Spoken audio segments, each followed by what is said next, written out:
మీ పేరు సూర్య అని తెలుసుకున్నాను. మీ గురించి అంతా తెలుసుకున్నాను. నా పేరు నిషా. లేడీస్తో అంతా సరదాగా ఉండడం నాకు తెలియదు. మీలో నాకు ముఖ్యంగా ఈ క్వాలిటీయే నచ్చింది. నా పైన అంత ఫోకస్ చేయాల్సిన అవసరం ఏమొచ్చింది? నా మీద మీ అభిప్రాయం?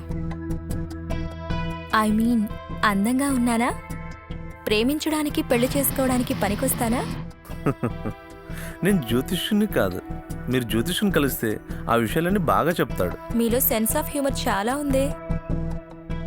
ఇప్పుడు స్ట్రైట్గా పాయింట్కి వస్తాను. నేను మిమ్మల్ని ప్రేమిస్తున్నాను, పెళ్లి చేసుకోవాలనుకుంటున్నాను. మీరు ఓకే అంటే నా గురించి ఏమీ దాచుకోకుండా అంతా చెప్పేస్తాను. నచ్చితే నచ్చానని చెప్పండి, నచ్చకపోయినా సూసైడ్ చేసుకునే అంత పిరికిదాన్ని కాదు. గుడ్. సో మీరు నాకు నచ్చలేదు, ఓకే? ఏమే, నీ కొడుకు పెళ్లి చేద్దాం అనుకుంటున్నాను. నీ ఉద్దేశం ఏంటి?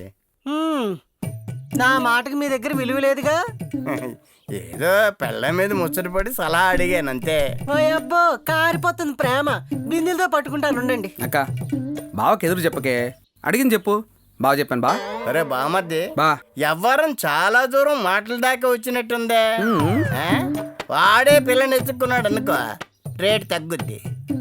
అదే నేను చూశాను అనుకో, ఉన్నదానికన్నా రెట్టింపు అవుద్ది. నా ఉద్దేశం రేటు గురించి కాదు బావా. దేని గురించి? ఆడు పెద్దలు కుదిర్చిన పెళ్లి చేసుకుంటాడా, ప్రేమించిన అమ్మాయిని పెళ్లి చేసుకుంటాడా అని. ప్రేమ తొక్క. నేను చెప్తే అదే చేస్తాను. అన్నా, నువ్వు ఏఎంఎంఎల్లో తాళి కట్టుకుంటే ఆ ఎంఎంఎల్లోనే తాళి కడతాను. దావిడా, అమ్మ నా అల్లుడు రోజుకో అమ్మాయికి లైన్ వేసేవాడు కదరా. ఇప్పటి వరకు ఒక అమ్మాయి కూడా నేను బుక్ చేయలేదా? రే, అది నా కొడుకురా. బాచా, నేను ఎలా చెప్తే అలా నడుచుకుంటాడు. కనీసం 10 కోట్ల కట్నం ఇచ్చి ఇంట్లోనే ఆడు అడుగు పెడతాడా అల్లుడిగా. అర్థమైందా? పాపలో ఖర్చు లేకుండా నా కొడుకు పెళ్లి ఘనంగా జరిపించేస్తాడా? అలా చూస్తుండే ఎలా చెప్పాను. నువ్వు సూపర్ నాన్న. కోరిక హద్దుండాలి. జరిగేది పెళ్ళా, సంతలో పశువులంకా. అయ్యకి బుద్ధి లేదు, కొడుకు అంతకన్నా లేదు. వెళ్ళి ఎక్కడో బురదగుంటలో పట్ట ఖాయం. ఏరా, నువ్వు కూడా మీ బావల గాల్లో లెక్కలు వేస్తున్నావా? ఇంచుమించు అలాంటిదే. నా కొడుకు పెళ్లి మాట ఏమో గాని రాను రాను జనాలకి డబ్బు పిచ్చి ఎక్కువైపోతుంది. ఏమవుద్దో ఏమో. ఇప్పుడు ఎవరు చేసుకుంటారు నిన్ను? అమ్మా, ఎందుకు కంగారు పడతావు? డబ్బుంది, అందముంది. పెళ్ళైతే మొగుడు కోరుకునే సుఖాన్ని ఇవ్వగలను. అంతకన్నా ఏం కావాలి? ఎన్నున్నా ఆడది పవిత్రంగా ఉండాలనే కోరుకుంటాడే చేసుకునేవాడు. ఏమైంది? నీ కూతురు ప్రెగ్నెంట్. So what? ఎన్నో నెల? 3. అబార్షన్ చేయించేద్దాం. యా. ఏంటి దాన్ని సపోర్ట్ చేస్తారేంటి? లేకపోతే బజార్లో డప్పు కొట్టుకుని తిరగమంటావా? చూడు డియర్, ఇప్పుడు డబ్బున్న కుటుంబాల్లో ఇదంతా కామనే. చెప్పుకుంటే లోకాన్ని తెలుస్తుంది, దాచుకుంటే రహస్యంగా మిగిలిపోతుంది. అయినా ఇది జాగ్రత్తగా ఉంటే ఇలా జరిగేది కాదు కదా. సమయం వచ్చింది కదా అని ప్రశ్నలు వేసి దాన్ని ఇబ్బంది పెట్టుకు. అసలు అది అబ్బాయిలతో తిరుగుతున్నప్పుడు దాన్ని కట్టడి చేసి ఉంటే బాగుండేది కదా. అలానే ఇప్పుడు దీనికి పెళ్లి చేయకుండా ఇంట్లోనే కూర్చోబెట్టుకుందామా? Don't talk rubbish. పిచ్చిది అలా మాట్లాడుకు. నా కూతురి పెళ్లి చేస్తున్న మాట సొసైటీలో స్ప్రెడ్ అయితే చాలు, పెళ్లి కొడుకులందరూ వచ్చి క్యూలు నిల్చుంటారు. నచ్చిన వాడిని సెలెక్ట్ చేసుకుని ఇల్లరికి ఉంచుకుందాం. So don't make a mess. Are you happy Seshu? చాలా హ్యాపీరా. ఈరోజు మా ఇంట్లో వాళ్ళతో వచ్చి మాట్లాడు. ఏమని? మన ఇద్దరం ప్రేమించుకున్నామని, పెళ్లి చేసుకుంటామని. ప్రేమించానని నీకు ఎప్పుడైనా చెప్పానా? పెళ్ళి చేసుకుంటానన్నట్లు కూడా నాకు గుర్తులేదే.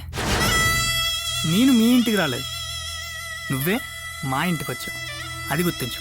అది కాదు శేషు, నువ్వు నేను ఒకే బెడ్ని షేర్ చేసుకున్నాం కదా. థ్యాంక్స్. ఇంకా రేప్ చేశానని బ్లాక్మెయిల్ చేయలేదు. నువ్వు టెంప్ట్ అయ్యావు. ఆ క్షణంలో నిన్ను చూసి నేను కూడా టెంప్ట్ అయ్యాను. కోరికలు తీర్చుకున్నావు, కానీ కలిసి ఉండాలని కోరుకోలేదు కదా. ఇడియట్, నిన్ను నమ్మాను, నన్ను అప్పగించుకున్నాను. తప్పు నాదే, నిన్ను వదలరా. హలో మేడం, నువ్వు సపోర్ట్ చేస్తేనే ఎంజాయ్ చేశావు. నువ్వు ఎంజాయ్ చేసావు. రచ్చకి ఎక్కుతావో ఉంటావో డిసైడ్ చేసుకో. లాయర్ గారు మా ఆవిడ నూతులో పడిపోయింది సార్. మరి ఇక్కడి నుంచి వచ్చారా? వెంటనే పైకి తీయకుండాను. సార్, ఏ పని చేసినా ఒక క్షణం ఆలోచించమని మీరే కదా సార్ చెప్పారు. దానికి ఇదట్రా సమయం. దాన్ని చేసుకున్నప్పుడు ఆలోచించలేదు. అది నూతిలో పడినప్పుడు తీయాలా వద్దా అని చెప్పి ఆలోచిస్తున్నావు. అది గాని పోతే నువ్వు లోపలికి పోతావు. అర్థమైందా? ముందెళ్ళి పైకి తీ. రేపటిదాకా వాయిదా పడి నువ్వు లాయర్ పెట్టరా. వెళ్ళు. సరే బాబు వస్తాను. ఓహ్, నీ కేసేంటయ్యా? మా ఆవిడతో విడాకులు కావాలి సార్. అందుకు కారణం కావాలి కదండి.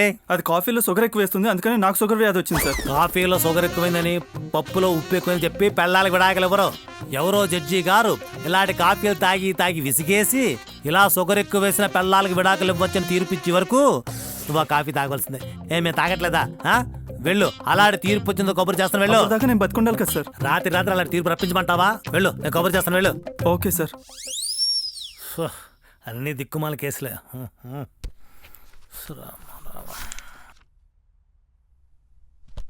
అంకుల్, ఏమ్మా ఎలా ఉన్నావు? నా మనసేం బాగాలేదు అంకుల్. నువ్వెప్పుడు చూసావు దాన్ని? దేన్ని? మనసుని. మనసుని చూడడం ఏంటి అంకుల్? మీరు విచిత్రంగా మాట్లాడుతున్నారు. అదేనమ్మా విచిత్రం. మనసుని మనం చూడం, కానీ అది మనం చూస్తుంది. ఇంతకేం జరిగింది? ఇంతకంటే ఏం జరగాలి అంకుల్? ఆ శేషుగాడు ప్రేమిస్తున్నానని ఇన్నాళ్ళు నా చుట్టూ కుక్కలాగా తిరిగి ఇప్పుడు ఇంకో అమ్మాయిని పెళ్లి చేసుకోవడానికి రెడీ అవుతున్నాడు. మంచి పని చేశాడు. అదే నీతో పెళ్ళై నువ్వు 2 పిల్లలు తెల్లై నీకు తెలియకుండా మరో దాన్ని చేసుకుని సిద్ధపడితే అప్పుడు నువ్వు పిల్లల్ని వెంటేసుకుని కోర్టుల చుట్టూ లాయర్ల చుట్టూ మనోవర్తి కోసం తిరగాల్సి వచ్చేది. అమ్మో, వాడు నిన్ను వదలడం ఏంటి?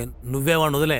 చూడమ్మా, అదృష్టం ఒక్కసారి తలుపు కొడుతుంది, దరిద్రం తీసే వరకు తలుపు కొడుతూనే ఉంటుంది. అర్థమైందా? మీరు చెప్పేది బాగానే ఉంది, కానీ వాడిని అలా వదిలేస్తే ఎలా? వాడిని కోర్టుకి లాగితే నిజం అదే తెలుస్తుంది. ఈ లోకంలో అతిపెద్ద జోక్యం ఏంటో తెలుసా అమ్మా? కోర్టులకు వచ్చిన భగవంతుని మీద ప్రమాణం చేసి నిజం చెప్పమన్నాం. మరి ఎలా చట్ట ప్రకారం పోరాడాలి? చట్టపరమైన పోరాటం చాలా సుదీర్ఘమైనది సరోజ. తీర్పు మన చేతికి వచ్చేసరికి మన జీవితం అయిపోతుంది. ఒకవేళ వాడి తెలివితేటలతోటి ఈ కేసు నుండి బయటపడడానికి నిన్ను చేసుకుంటానంటాడు. చేసుకుంటావా? చేసుకుంటాను. చేసుకొని వాడికి నరకం చూపిస్తాను. బాగా ఆలోచించు. నీతో ఎలాగో మోసపోయింది కనుక ఓ ఏడాది తర్వాత విడాకులు అంటాడు. అప్పుడు ఎవరి జీవితం నరకం అవుతుందో ఆలోచించు. చూడు, ఒకసారి మోసం చేస్తే అది వాడి తప్పు, రెండోసారి మోసంపడితే అది మన తప్పు అని చెప్పి తెలుసుకో. అయినా ప్రేమించడానికి ఏముంది నీ దగ్గర సాక్ష్యం? సాక్ష్యమా? వాడి అంతరాత్మ. అంతరాత్మ సాక్ష్యాల కోర్టులో సాక్షులుగా పనిచేయవమ్మా. ఓహో, కోర్టుకు కావాల్సిన సాక్ష్యాలేనమ్మా. గుర్తుకొచ్చింది అంకుల్. వాడు నా సెల్కి పంపిన మెసేజెస్ ఉన్నాయి, కానీ అది పోయింది. పోన్లే అమ్మా, పోయిన సరే నీకు మంచి మెసేజ్ని ఇచ్చింది. ఇక నువ్వు వాడిని మర్చిపో. మరుపు భగవంతుడు మనిషికి ఇచ్చిన పెద్ద వరం. అదే లేకపోతే ఈ లోకమంతా ఏనాడో పిచ్చి వాళ్ళతో నిండిపోయేది. అయినా ప్రేమ జీవితంలో భాగమే, కానీ ప్రేమే జీవితం కాదు. నీకంటూ గోల్ పెట్టుకో, అది సాధించడానికి ట్రై చేయి. నా సహకారం నీకెప్పుడూ ఉంటుంది. బై నీకు అభ్యంతరం లేకపోతే మీ గిరికి నువ్వంటే చాలా ఇష్టం. మీ పేరెంట్స్తో నేను మాట్లాడతాను.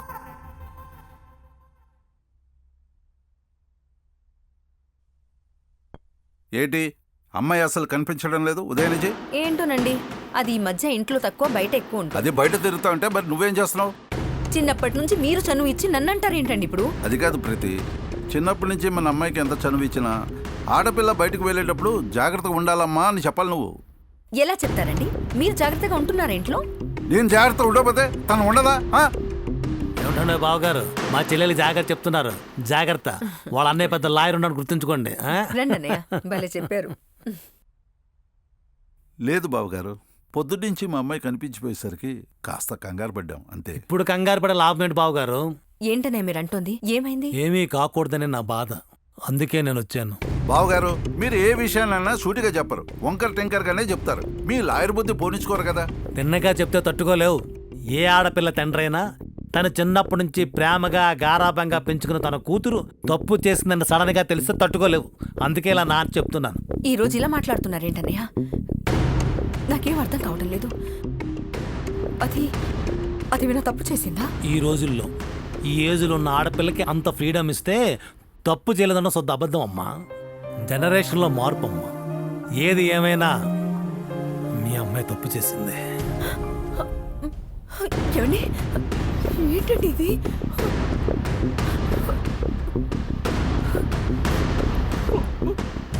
తప్పు తంది కదా బాబు గారు.